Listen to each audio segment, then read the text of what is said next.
hari ini nanti kita belajarnya, kalau di pertemuan sebelumnya anak-anak belajar tentang apa? Yang pertemuan lalu, yang anak-anak basket waktu itu tidak ikut karena sibuk latihan. Apa? Tentang coding, pola ya, belajar pola ya. Nah, hari ini kita mau belajar melatih komputer. Melatih belajar komputer. Komputer kok bisa dilatih? Ya bisa. Jadi di dunia ini itu ada mesin, alat atau mesin. Itu mesin itu ada yang pintar, mesin cerdas, dan yang kurang pintar, kurang cerdas. Nah, yang cerdas itu saat ini ya yang terkenal ya dengan ini kecerdasan artifisial. Jadi mesinnya bisa berpikir seperti manusia, bisa menganalisa data dan sebagainya. Artificial intelligence atau kecerdasan artifisial. Contohnya apa yang pernah kalian gunakan? Apa? AI apa yang pernah kalian gunakan? ChatGPT. Apa lagi? Apa? Meta AI itu ada di WhatsApp. Apa lagi? Oh, Gemini. Apa lagi? Cici. Oh ya, Cici itu untuk aplikasi apa? Biasanya seperti ya, baik. Nah, itu adalah beberapa mesin pintar, mesin cerdas. Yang lain juga kalau kalian lihat itu mesin cerdas yang ada di smartphone, handphone kalian. Itu kalau misalkan kalian foto, itu kan bisa mendeteksi wajah ya. Kalau kalian selfie gitu, wajah kalian biasanya langsung nanti ada semacam kayak kotak-kotak itu ya. Iya deh. Nah, itu kan kok bisa ya mengenali wajah atau bukan? Kenapa yang disorot bukan telinganya atau bukan badannya? Kenapa wajahnya? Nah, itu bisa terjadi karena mesinnya dilatih. Jadi dia bisa berpikir. Berbeda dengan kalau misalkan mesin yang kurang pintar. Contohnya ada tidak? Ada. Contohnya adalah siapa yang di rumah orang tuanya memasak menggunakan Magicom. Nah, Magicom itu kan sudah ada setelan suhunya ya. Ketika nanti nasinya sekiranya sudah mau matang itu kan kemudian ditek gitu ya. Ya toh? Tetapi kan dia tidak bisa kemudian mengambilkan nasi dan sebagainya. Kemudian menganalisa, gosong gitu kan ya. Belum ada toh. Misalkan kadang ada yang nasinya saking panasnya kemudian ada yang sampai kering itu. Atau mungkin jadi bau dan sebagainya kan tidak. Nah, itu mesin yang kurang pintar. Sama-sama mesin, fungsinya itu apa? Membantu. Kalau ada mesin itu fungsinya itu apa? Membantu manusia, meringankan tugas ya dia. Dengan adanya mesin kan menjadi lebih. Nah, hari ini kita mau belajar tentang eksperimen namanya teachable mesin. Mesin pemelatih pembelajar. Nah, untuk membedakan, nanti kita mau membedakan sampah organik dan sampah non organik. Apakah mesin bisa membedakan itu? Kalau kita kan manusia pasti bisa ya, karena kalian juga belajar tahu mana yang sampah organik, mana yang sampah non organik. Nah, apakah mesin bisa? Nanti hari ini kita mau belajar itu. Jadi nanti kalian dalam kelompok nanti ada 4 kelompok nanti, semoga nanti itu kelompoknya bisa bekerja dengan baik. Hari ini nanti kita memanfaatkan itu. Kalau tidak bisa nanti pakai laptopnya Pak Petrus ya, bergantian. Nanti kalian dalam kelompok akan mencoba melatih alat KA ini, teachable mesin ini, untuk kalian latih supaya bisa membedakan mana itu sampah organik dan mana itu sampah non organik. Tujuan dari pembelajaran kita hari ini yang pertama adalah nanti kalian paling tidak anak-anak bisa tahu apa itu teachable mesin. Ini kan pernah mencoba untuk tahu ini? Belum ya? Belum ya? Ya karena ini adalah hal yang baru buat anak-anak. Jadi ini salah satu bagian dari kecerdasan artifisial juga. Kemudian yang kedua adalah anak-anak tahu cara kerja kecerdasan buatan atau AA dalam mengenali dan mengelompokkan benda berdasarkan gambar. Ini khususnya nanti untuk teachable mesin. Kecerdasan buatan teman banyak sekali.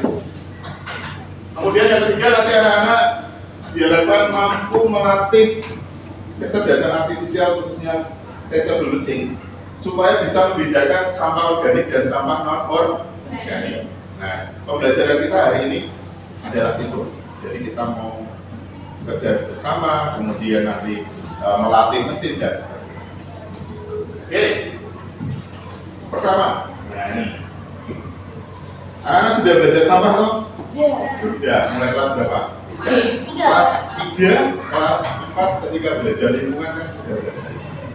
Sampah itu apa toh menurut kalian? Dia tidak berguna. Apa? Barang bekas. Mandi. Barang yang sudah tidak digunakan. Ada lagi yang mau melengkapi atau punya pendapat lain? Sampah itu apa? Esa? Belum. Oke, baik. Ya kurang lebih seperti itu. Sampah itu adalah benda-benda atau barang-barang yang sudah tidak terpakai, tidak digunakan lagi. Itu sudah dikategorikan sebagai sampah. Oke. Jenis sampah di sekitar kalian ada berapa, Miko? Ada organik, anorganik. B3 itu apa tuh? Berbahaya. Kemudian beracun. Sampah berbahaya. B1-nya apa? Barang bekas ya. Jadi ada sampah organik, sampah non organik atau anorganik, dan sampah B3 atau benda-benda yang berbahaya dan sebagainya, beracun dan sebagainya. Biasanya kalau dibuang di tempat sampah, warna tempat sampahnya merah, betul. Nah, itu untuk sampah-sampah yang berbahaya. Nah, hari ini kita mau membedakan dua saja nanti organik dan non organik. Oke. Sekarang kalau kalian disuruh menebak, ini termasuk jenis sampah apa? Organik. Kenapa disebut sampah organik? Apa? Nih. Karena bisa diolah. Terus ada yang punya lagi jawaban lagi? Douglas? Karena bisa busuk. Betul ya. Ini bisa diolah, bisa membusuk atau bisa terurai, bisa hancur. Nah, makanya dikategorikan dalam jenis sampah organik. Ini Ellen, anorganik atau non organik. Kenapa disebut sampah non organik? Karena sulit diuraikan. Sulit terurai. Kalau bisa hancur pun butuh waktu ya lama sekali. Ya, Tidak dapat busuk. tidak bisa busuk, iyo. Jadi tidak bisa busuk, maka jenis-jenis sampah ini terbuat dari apa Pak? Dari plastik. Karena terbuat dari plastik, maka susah terurai, susah diuraikan oleh bakteri sehingga dikategorikan dalam jenis sampah anorganik. Apakah cuma plastik saja? Tidak, banyak kan? Kalian sudah belajar itu. Nah, nanti kita mau mencoba untuk mengujinya. Nah, apakah ada mesin yang bisa membedakan sampah berdasarkan jenisnya? Ada tidak? Menurut kalian ada tidak? Ada apa? Apa Gap? Apa yang pernah kalian tahu Gap? Ada tidak mesin yang misalkan untuk memilah begitu ini organik, ini non organik begitu ada tidak?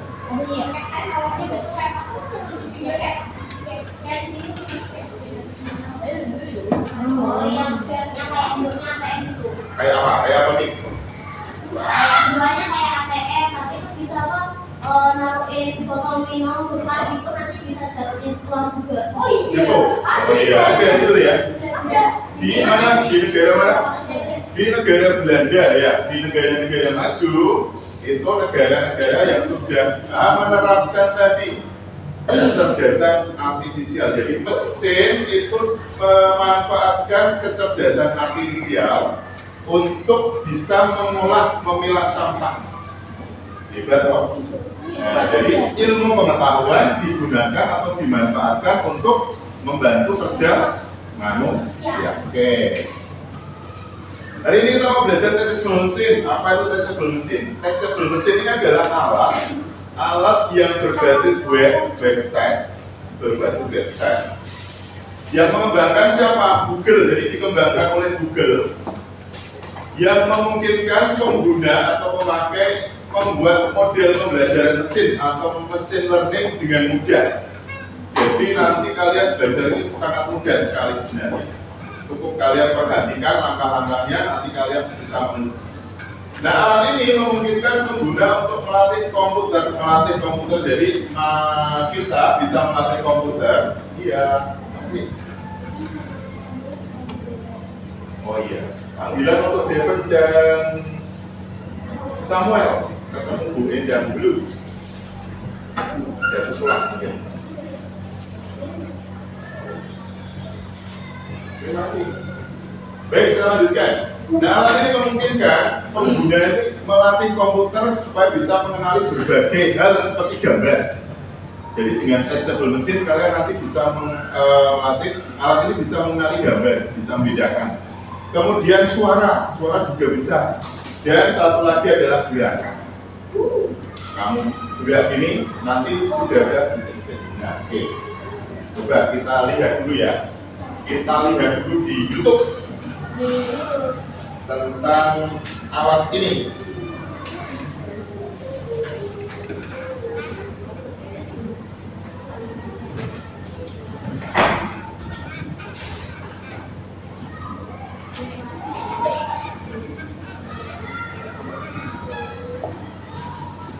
Halo.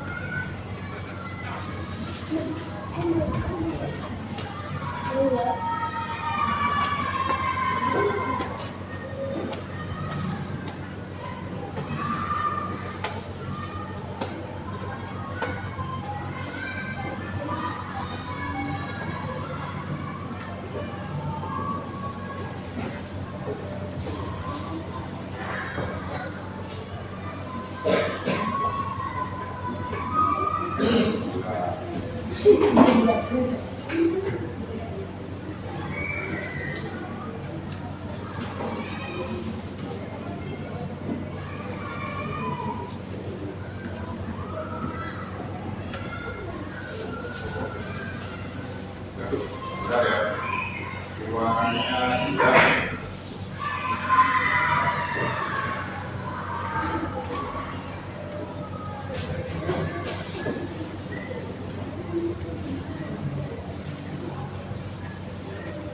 Sebuah web based application di mana dia dapat digunakan untuk membuat model. Jadi kita perlu memasukkan data lalu dia akan membuatkan model mesin learning.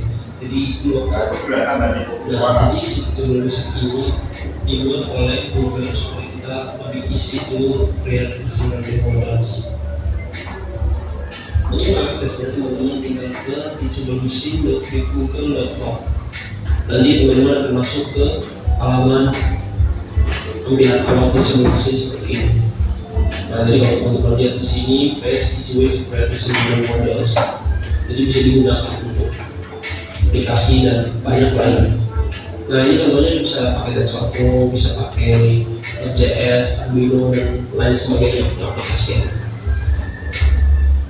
Nah, di website sendiri menjelaskan cara penggunaannya itu sangat mudah. Jadi teman-teman hanya perlu mengumpulkan data. Jadi getter data, lalu datanya itu dimasukkan ke dalam kelas. Nah, ini setelah itu teman-teman tinggal tekan train model, lalu modelnya itu akan langsung keluar dan bisa diekspor. Kita akan mencobanya di sini contohnya untuk membuat sebuah proyek baru seperti ini. Teman tinggal perlu menekan tombol get started. Nah, di get started ini Teachable Machine menyediakan 3 jenis aplikasi pembuatan model mesin learning. Yang pertama menggunakan data, ada data audio dan data pose. Nah, data gambar ini contohnya menggunakan ini gambar ada anjingnya atau hanya orangnya saja gitu. Nah, lalu audio based project ini teman-teman menggunakan audio, jadi pengenalan audio. Lalu pose ini berdasarkan gerakan tubuh manusia, jadi dia sudah merekam titik-titik tertentu dalam pose manusia. Nah, contohnya di sini kita membuat image project. Untuk membuatnya teman-teman kita menggunakan image project ini. Nanti ada dua pilihan. Yang pertama ada standar image model dan embedded image model. Nah, di sini yang disarankan itu standar image model. Nah, kenapa? Karena ini biasanya paling banyak digunakan dan ukuran gambarnya itu 224 kali 224 pixel, di mana gambarnya ini berwarna. Nah, jadi modelnya ini juga bisa diekspor ke TensorFlow, TF-Lite dan juga TF-JS. Nah, dan ukuran modelnya sendiri ini di sekitar 5 MB. Sedangkan embedded image model ini biasanya digunakan untuk aplikasi mesin learning untuk sistem-sistem embedded, seperti contohnya teman-teman ingin menggunakan model ini di microcontroller atau microkomputer seperti Raspberry Pi. Nah, kenapa ini bisa digunakan di Raspberry Pi atau komputer-komputer dengan komputasi yang lebih kecil? Karena yang pertama, ukuran gambarnya itu hanya 96 pixel kan 96 pixel. Lalu gambarnya itu juga grayscale, jadi proses komputasinya itu lebih ringan kalau dibandingkan dengan yang color. Nah, ini juga bisa diekspor ke TF-Lite, ini TensorFlow versi Lite. Nah, di mana itu membutuhkan untuk digunakan di microcontroller. Bisa juga TF-Lite dan TF-JS. Nah, di sini ukuran modelnya itu di kisaran 500 KB. Nah, karena kasus di sini saya akan menggunakannya di komputer, jadi saya memilih standar yang image model ini saja.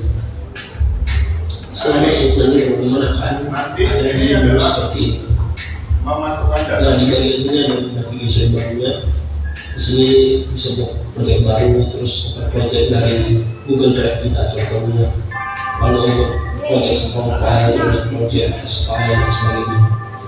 Nah, di sini juga ada tutorial sederhananya bagaimana cara gather sampel, file model dan juga export model. Istilahnya nanti sampai gitu ya.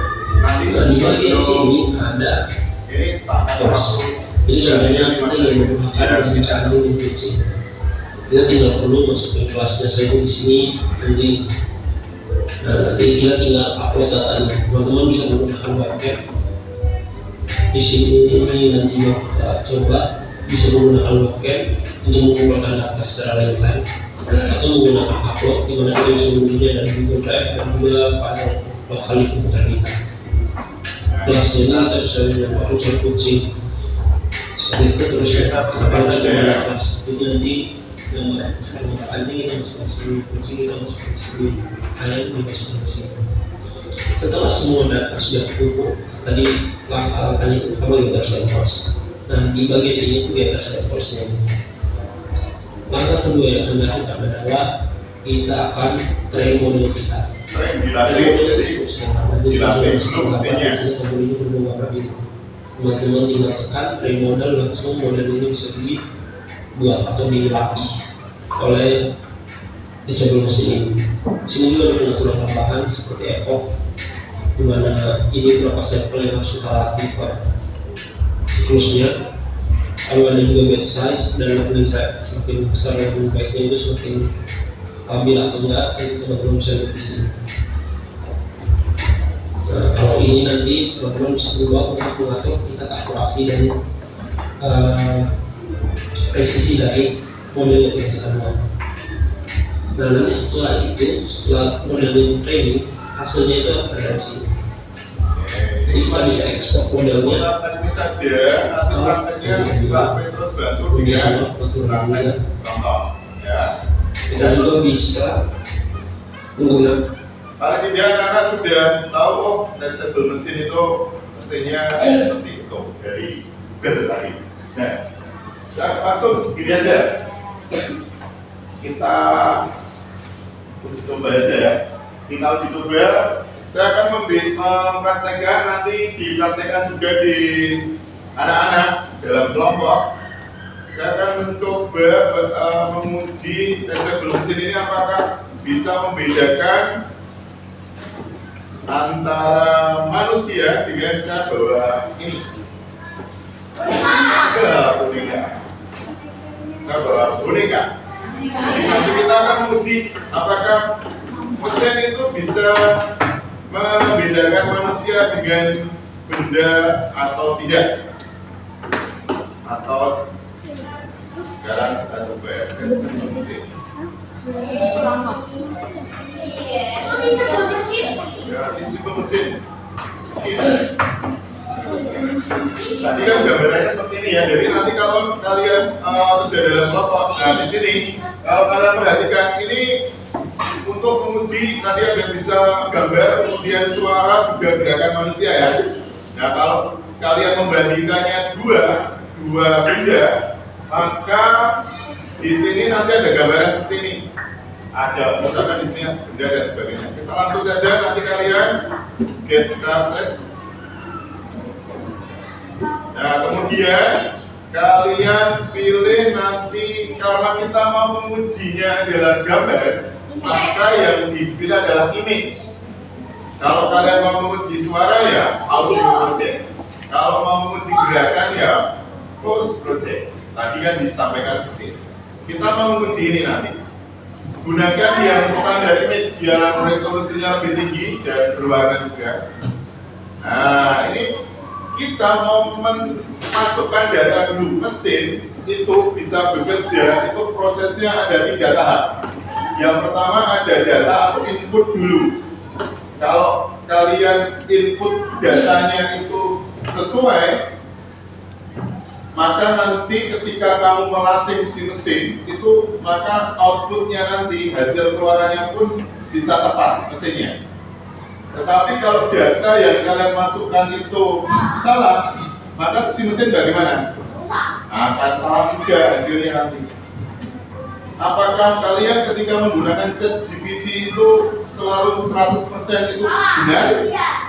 Belum tentu. Kemarin saya membaca di berita itu ada orang membatalkan penerbangan karena dia itu mengikuti petunjuk ChatGPT tentang ramalan cuaca. Padahal ramalan cuaca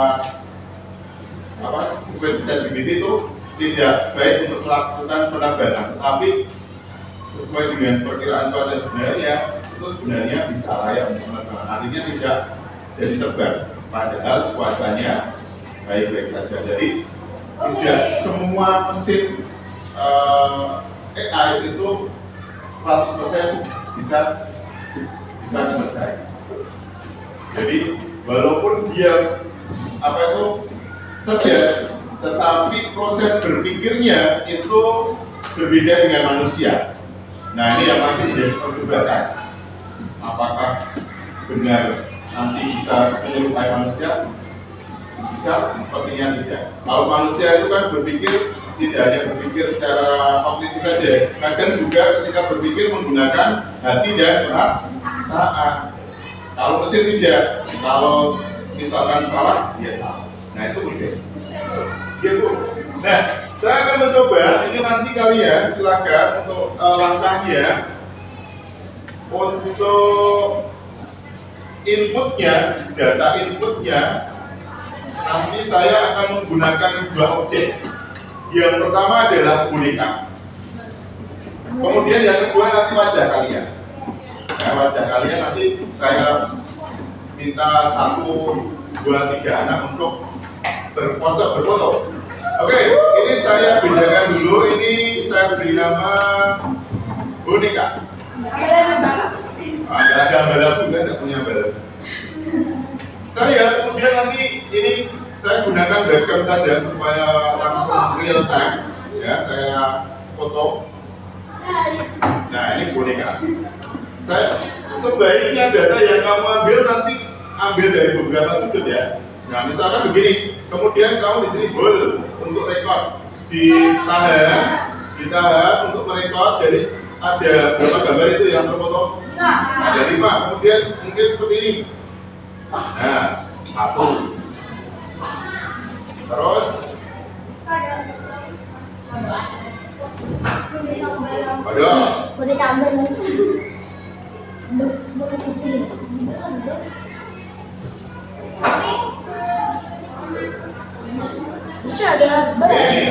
ini yang pertama. Kemudian yang kedua, saya akan menggunakan manusia.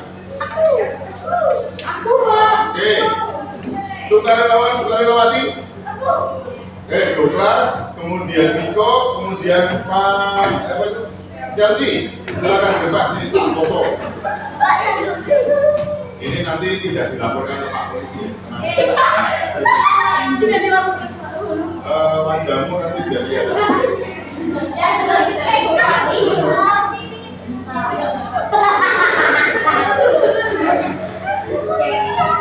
Mohon maaf ya Pak, ini anak-anak agak jahil-jahil dikit. Nah,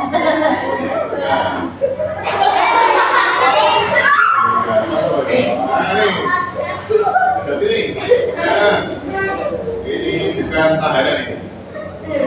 Oke, terima kasih Doklas. Terus, Miko. Sini. Wajahnya dilihat ya. Oke, ada sana, Miko. Oke, ada sini. Oke, terima kasih Miko. Aduh, Chelsea. Lihatnya wajahnya sih, pakai mata sih. Pakai, geser. Oke, lihat sana. Oke, terima kasih. Hari kita sudah ada dua sumber data, ada dua data yaitu boneka dan manusia. Langkah berikutnya adalah kita mau memproses data ini, masukkan ke data ini, diproses untuk melatih si komputer. Kita mau melatih si komputer, kita train dulu.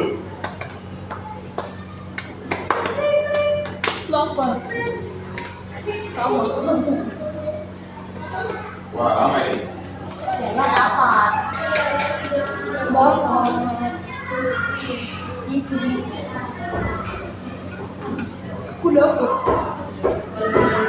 Oke, nah ini sudah. Jadi di sini ada dua. Kalau kamu lihat di sini ada boneka di bawah itu loh. Di bawah itu ada boneka. Ini boneka, kemudian ini manusia. Ya kan belum, kita baru mau menguji. Di sini ada tingkat persennya, keakuratannya. Kita mau menguji tadi kan karena ada backgroundnya ini ya. Jangan wah, kita bantu. Karena tadi kan ada backgroundnya ini, ada backgroundnya papan tulis, jadi dia membacanya seperti manusia. Tadi kan tergantung data yang dimasukkan ya. Oke, kita akan menguji nanti tingkat keakuratannya, apakah manusia atau boneka. Saya coba Ellen, coba kamu di depan sana Ellen. Lihatkan wajahmu nanti dia termasuk boneka atau manusia. Wah, apa? Manusia. Keakuratannya berapa? 100%. Oke, terima kasih Ellen. Terus coba Gian. Ambil boneka yang belum dipoto tadi, bisa yang warna hitam itu. Oke, silakan dilihatkan di situ. Lagi agak mundur. Nah, itu dia.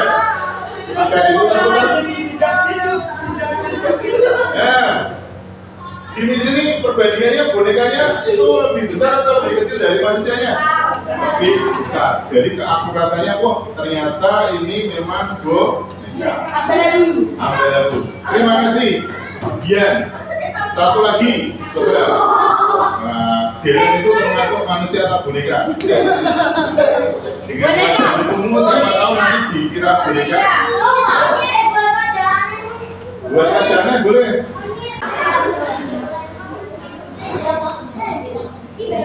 Bisa jadi datanya kurang banyak ya.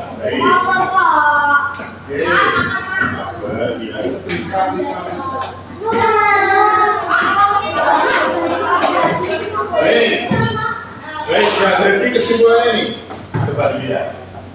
Psikologika ini termasuk alat bantu saja.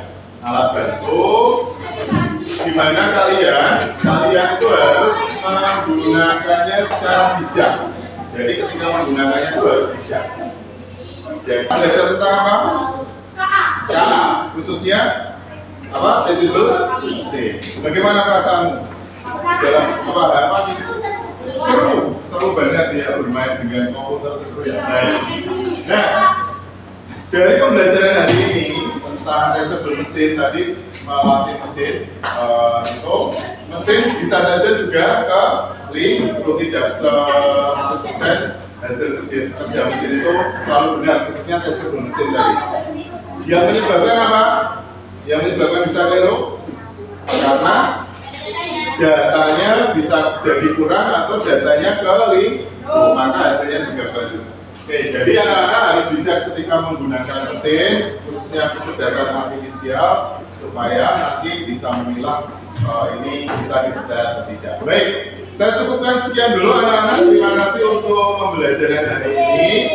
Nanti setelah ini kalian bisa istirahat, kemudian melanjutkan di pelajaran berikutnya. Saya akhiri untuk